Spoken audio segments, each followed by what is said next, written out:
Imagine that the very divines themselves have favored you enough out of all the other people to grant you your very own vision. What would you do? Would you pull off one of those arrogant anime smiles and walk off into the distance to go incite violence? Give me a smile so that I can be less worried.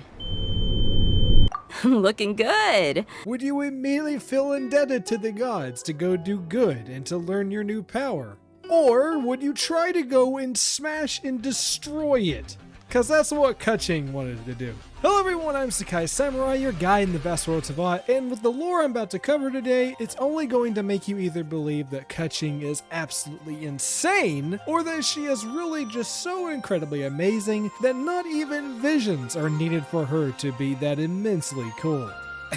Because she is. Keqing is the very definition of being a skeptic, with her firmly believing that the very gods themselves shouldn't be allowed to get involved with the lives of ordinary people, believing that there is simply no reason or right for a divine individual to interfere or to even stand up and defend humanity. This is especially prevalent to how she works as the designated Yuhong for the Liyue Qixing, where their entire purpose is derided into empowering the people of Liyue and pushing away from the boundaries of being tied down by their god, Rex Lapis. Many common folk fear those who have these godly powers, and choose to simply worship and listen to the prophecy and commands of their fellow archons. Meanwhile, Keqing instead chooses to stand away from the crowd, never hesitant to voice her demanding opinions onto the gods, often sharing her views and complaints with the policies that Morax forces onto his people. And while this sounds like work that would push her away from the heavens, it's actually only brought her closer to them.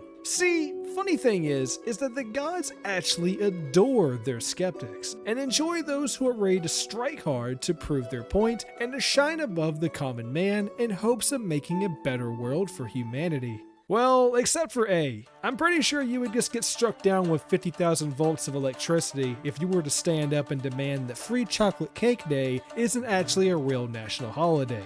I wouldn't advise that. But besides the point, the gods would go on to display their love for Keqing's hard work, but granting her her very own vision. This divine blessing was granted onto her for her immense amounts of work that she pours into her daily life's routine, as she works far harder than that of your typical farmer. In fact, she is downright godlike in her speed, being able to finish commissions and long drawn-out tasks that could take adventurers full-on weeks to complete, with her knocking them out before sunset.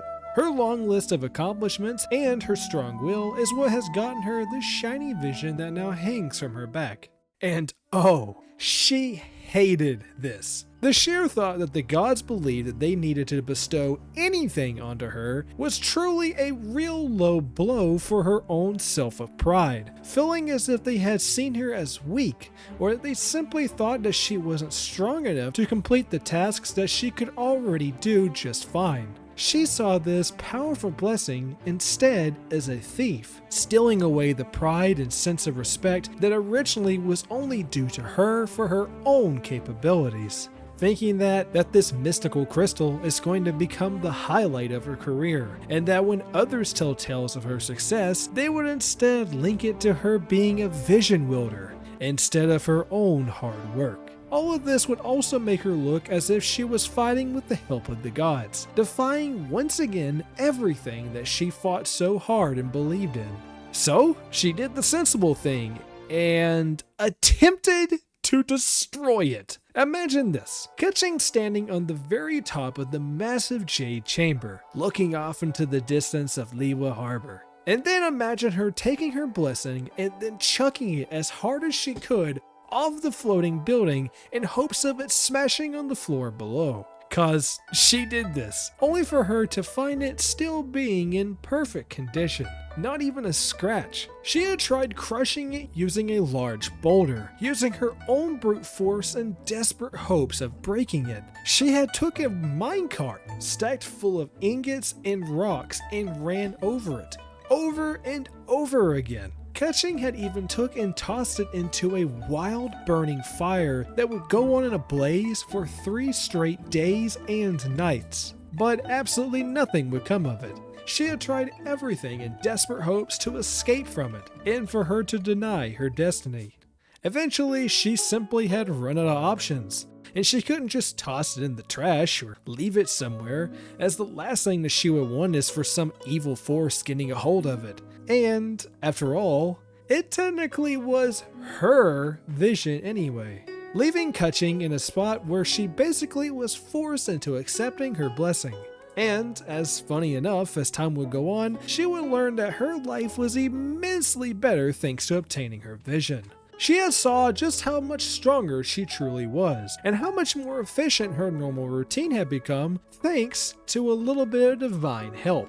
Instead of seeing the godly gift as some sort of divine will, she saw it as an item that was bound onto her only so that she could grow even stronger, living by the ideology that the power source is far less important than the character that possesses such power in the first place. Nowadays, Keqing really couldn't imagine herself living without it, even thanking the very Archons themselves for not allowing her to destroy it. And trust me, she doesn't do that often, as her life would be a total mess if she would have just let something happen to it, and let this once-in-a-lifetime opportunity just slip away from her. But still, don't think for just a second that this means that she is accepting any sort of blessing from the divines, as she obviously and totally doesn't need their help, right?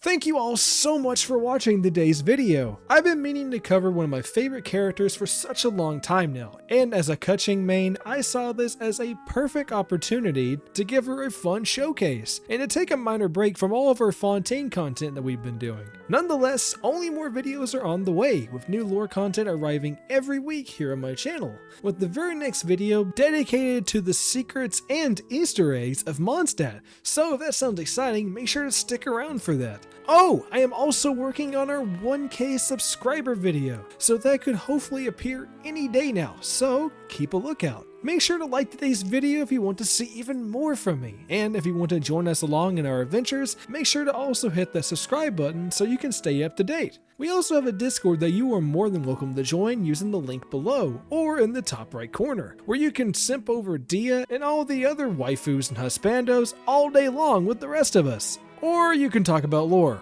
and art. Yeah, we do that stuff too. Anyways, everyone, till next time, Samurai.